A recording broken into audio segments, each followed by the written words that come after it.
अस्सलाम वालेकुम प्यारे बच्चों, मैं हूं Shakeel Ahmad, lecture botany. Let us start today's our topic, that is the factors affecting the movement of stomata. That is, what does it mean? That is opening and closing of stomata. Stomata की जो opening होती है और closing होती है किन factor से होती है, इसके लिए कौन कौन से फैक्टर रिस्पॉन्सिबल है. तो सबसे पहले हम लेंगे, यहाँ पे लिख के रखा मैंने यहाँ पे लाइट, दूसरा है कार्बन डाइऑक्साइड, तीसरा है पोटेशियम, क्लोरीन एंड प्रोटॉन्स है, हाइड्रोजन है. इसके बाद टेम्परेचर है, पीएच वैल्यू है, एब्सिसिक एसिड और वाटर स्ट्रेस है. ये 7 फैक्टर्स है. They are responsible for the closing and opening of the stomata. चलो बच्चों, पहले हम यहाँ पे लेंगे लाइट. क्या लेंगे? पहले हम एक एक करके इन पे डिस्कस करते हैं. पहले हम लेंगे लाइट. पहले में जो लाइट होती है, light is made up of different colours. Light has different types of radiations. Suppose ultraviolet radiations है, इंफ्रारेड रेडिएशंस है, कॉस्मिक वेव्स है, रेडियो वेव्स है, या हमारा जो वाइट स्पेक्ट्रम है. तो लेकिन सारे के सारे जो रेडिएशंस है, they are not effective in causing the opening and closing of stomata. For example, अगर हम यहाँ पे लेंगे UV rays, that is ultraviolet radiations and infrared radiations, they don't have any effect, that is effectless, they are effectless. इनका कोई effect नहीं होता है opening and closing of stomata. Effectless on opening and closing of stomata. ठीक है. इसके बदले अगर हम लेंगे हमारा जो विजिबल पार्ट ऑफ स्पेक्ट्रम जो है, विबगॉर, इसमें अगर हम लेंगे blue light, blue, red region and the green region. चलो 3 चीजें हम लेंगे इसमें, इस विबगॉर से, blue, red and green. Maximum जो ओपनिंग ऑफ स्टोमेटा होता है वो किससे होती है? Blue light. इसी से ओपनिंग और क्लोजिंग होती है, ब्लू लाइट से. दैट इज, इससे मैक्सिमम होती है, मैक्सिमम. और ग्रीन लाइट से लीस्ट होती है, बहुत कम होती है, इससे इंटरमीडिएट होता है. ठीक है बच्चों. ब्लू लाइट से मैक्स जो ओपनिंग ऑफ स्टोमेटा होती है, क्लोज स्टोमेटा होती है, वो किससे होती है? ब्लू लाइट से. इसके बाद अगर रेड लाइट, इससे बहुत कम होता है इसका इफेक्ट, लेकिन जो ग्रीन लाइट से मिनिमम, बहुत लीस्ट इफेक्ट है इसका. तो आपको नीट के लिए ये याद रखना है. तो हमारा जो है वो ब्लू लाइट से ओपनिंग एंड क्लोजिंग का स्टोमेटा होता है. ठीक है. तो यूवी रेज, इंफ्रारेड एटसेट्रा, जो बाकी रेडिएशंस है, जो cosmic rays, radio waves etcetera, इनसे इनका कोई असर ओपनिंग एंड क्लोज स्टोमेटा पर नहीं है. चलो, ये हो गया हमारा लाइट. ठीक है. अब हम यहां पे दूसरा लेंगे द कार्बन डाइऑक्साइड. ठीक है. अब CO2 की बात करेंगे. पहले बच्चों, अगर हम वैक्यूम में लेंगे, अगर वैक्यूम में देखा जाएगा, जहां पे एयर नहीं होता है, या जहां पे एक लीप को वैक्यूम में रखेंगे, उस वक्त ओपनिंग ऑफ स्टोमेटा ज्यादा होती, क्योंकि कार्बन डाइऑक्साइड वहां पे नहीं होगा, कार्बन डाइऑक्साइड नहीं होगा. अब पहले बच्चों यहां पे एक स्टोमेटा बनाते हैं. अब ये हम यहां पे स्टोमेटा बनाते हैं यहां पे. ठीक है. तो ये हो गया हमारा स्टोमेटा. ये इसके हो गए यहां पे सफेदरी सेल्स. ठीक है. Very good.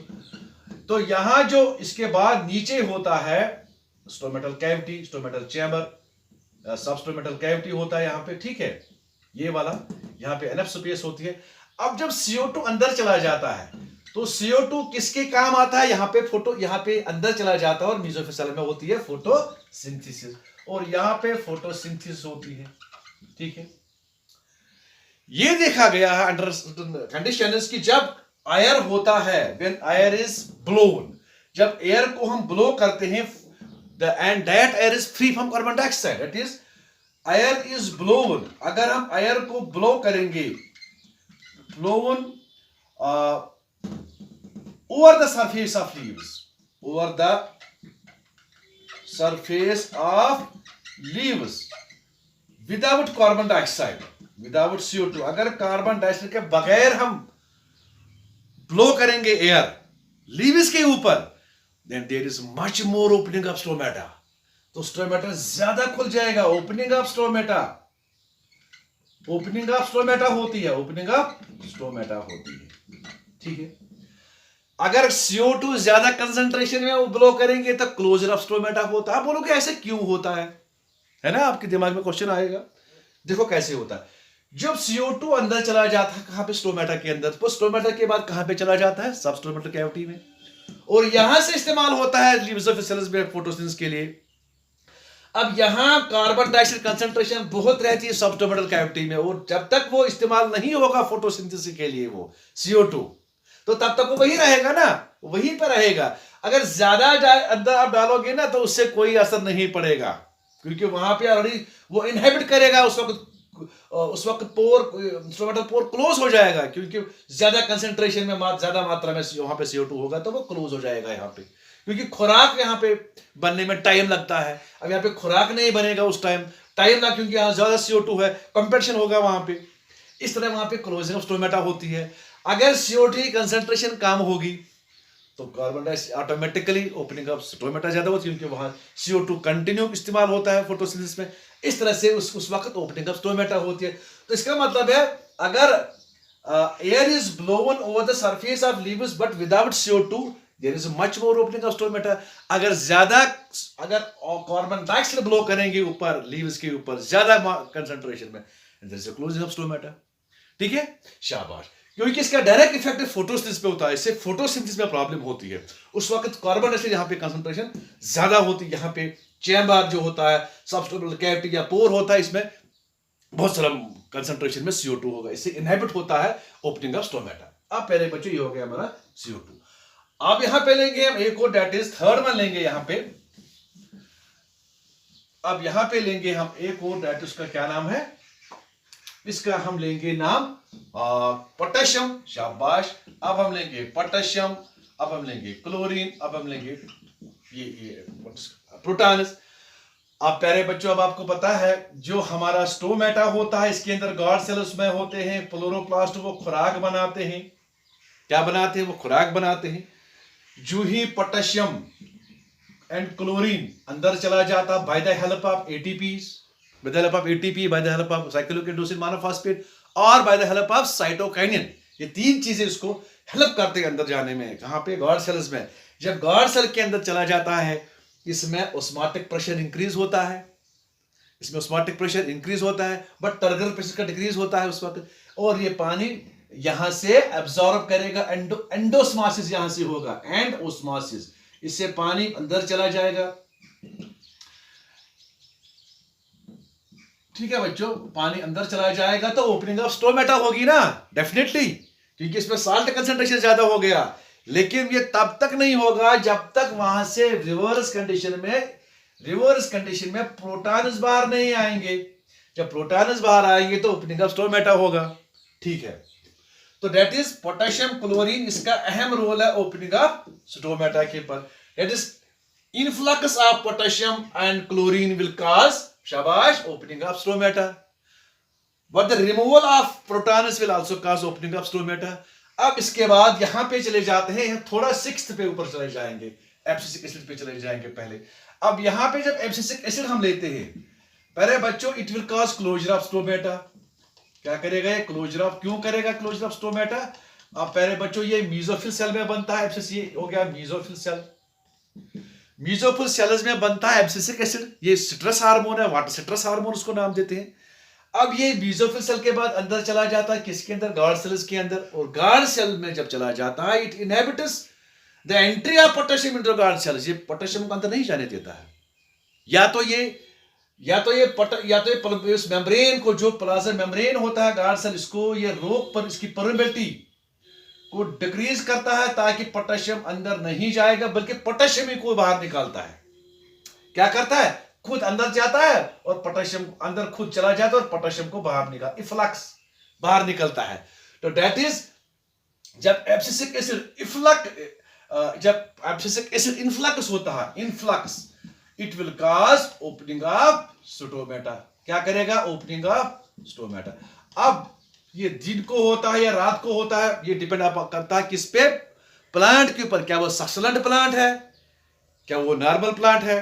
क्योंकि आपको पता है जो सक्सलेंट्स होते हैं इनमें ओपनिंग ऑफ स्टोमेटा रात को होती है, दिन को स्कोटो एक्टिव जो होता है या फोटो एक्टिव होते हैं प्लांट्स, वो दिन को ओपन करते हैं, स्कोटो एक्टिव रात को ओपन करते हैं। अब ये डिपेंड करता है कि वो फोटो एक्टिव है सिकोटो एक्टिव है। तो इन्फ्लक्स करेगा ओपनिंग ऑफ स्टोमेटा और इफ्लक्स करेगा इफ्लक्स करेगा, ये क्या करेगा, इफ्लक्स करेगा क्लोजर ऑफ स्टोमेटा। इनफ्लक्स अंदर जाएगा, सॉरी यहां पे गलत हो गया, जब एब्सिसिक एसिड अंदर चला जाएगा it will cause closure of, sorry बेटा, क्लोजर ऑफ स्टोमेटा। अब ये जब इफ्लक्स होगा बाहर निकलेगा, पोटेशियम अंदर चला जाएगा, उससे क्या होगा, इससे होगा opening of stomata, opening of stomata. पहले बच्चों इससे होगा ओपनिंग ऑफ स्टोमेटा। जब abscisic acid water citrus condition में बनता है, अंदर चला जाता है गॉड सेल के अंदर, तो पोटेशियम को रोक देता है अंदर जाने के लिए, इस तरह से क्लोजर ऑफ स्टोमेटा होता है। और जब बाहर निकला था खुद, इसके बदले पोटेशियम अंदर चला जाता है, क्लोरीन अंदर चला जाता है, लेकिन प्रोटॉन्स बाहर आते हैं, इसे ओपनिंग ऑफ स्टोमेटा होती है। ओके, शाबाश। अच्छा, अब चलते हैं हम कहां पे, चलो यहां पे इससे पहले हम लेंगे पीएच वैल्यू, क्योंकि पीएच का यहां पे जरूरी पहले लेना है पीएच वैल्यू। पहले बच्चों जब यहां पे देखो, जब पीएच वैल्यू इंक्रीज हो जाता है, जैसे इंक्रीज इन पीएच वैल्यू या raise in pH value will cause opening of stomata and decrease in pH value, decrease will cause closing of stomata. कैसे, जब दिन को खुराक बनता है, स्टार्च बनता है, स्टार्च तब्दील होता है किसमें, मैलिक एसिड में, फिर मैलिक तब्दील मैलेट में, मैलेट से निकलते हैं प्रोटॉन्स, प्रोटॉन बाहर आती है, इसका पीएच वैल्यू शाबाश उस वक्त इंक्रीज हो जाता है, तो ओपनिंग ऑफ स्टोमेटा होती है। अब जब रात आती है, जब नाइट जब क्लोजर होता है, उस वक्त पीएच वैल्यू फिर डिक्रीज होता है। ठीक है, that is increase in pH value का opening of stomata and decrease, रात को ये डाउन होता है पीएच वैल्यू, उससे होता है क्लोजर ऑफ स्टोमेटा। तो तकरीबन ये 4.2 से लेके 4.4 इसका वैल्यू है जिस पर ओपनिंग एंड क्लोजर स्टोमेटा होता है। ठीक है बड़े बच्चों, तो ये हो गया हमारा पीएच वैल्यू पे क्या होता है। अब यहां पे हम लेंगे लास्ट वाला जो है, that is the temperature, that is, अब टेम्परेचर लेंगे। अब प्यारे बच्चों यहां पे टेम्परेचर लेते हैं, क्या लेते हैं, टेम्परेचर। टेम्परेचर का अहम रोल है on the opening and closing of stomata. कैसे, नॉर्मली अगर टेम्परेचर इंक्रीज हो जाएगा आप 30 डिग्री सेंटीग्रेड तक स्टोमेटल ओपनिंग ज्यादा होती है। क्या होती है, स्टोमेटल ओपनिंग ज्यादा होती है, लेकिन beyond this temperature stomatal closure में आता है, स्टोमेटल क्लोज हो जाए। आप बोलोगे क्यों, क्योंकि उस वक्त ट्रांसपिरेशन रेट बढ़ जाता है, जो ट्रांसपिरेशन रेट होती है वो बढ़ जाती है, उस वक्त ट्रांसपिरेशन रेट बढ़ जाती है। लेकिन उस वक्त वाटर सिट्रस में प्लांट चला जाएगा, क्योंकि जमीन के अंदर पानी उस वक्त कम हो जाएगा, मॉइस्चर क्वांटिटी कम हो जाएगा, rate of transpiration increase. Rate of transpiration जब इंक्रीज होता है तो इससे क्या होगा, वाटर सिट्रस में प्लांट चला जाएगा और एब्सिसिक एसिड तब बन जाएगा उस वक्त, और क्लोजर ऑफ स्टोमेटा हो जाएगा। तो याद रखना 30 डिग्री तक नॉर्मल जो होता है टेम्परेचर इंक्रीज करोगे तक ओपनिंग ऑफ स्टोमेटा ज्यादा होगी। लेकिन ये नॉर्मली देखा, कुछ प्लांट्स में देखा गया है कि प्यारे बच्चों वो जितना आप ज्यादा टेम्परेचर इंक्रीज करोगे उतना वो क्लोजर ऑफ स्टोमेटा होता है। बहुत सारे प्लांट्स ऐसे हैं। अब जो एवरेज टेम्परेचर है, जो बेहतरीन, जो सुटेबल ऑप्टिमल है टेम्परेचर जिसपे नॉर्मल ओपनिंग होती है, वो है 30 से लेके 35 डिग्री तक नॉर्मल ओपनिंग ऑफ स्टोमेटा होती है। और बियॉन्ड दिस, इससे आगे जो स्टोमेटा होता है वो क्लोज होता है, इससे मूवमेंट जो स्टोमेटा होती है वो क्लोजर में आती है।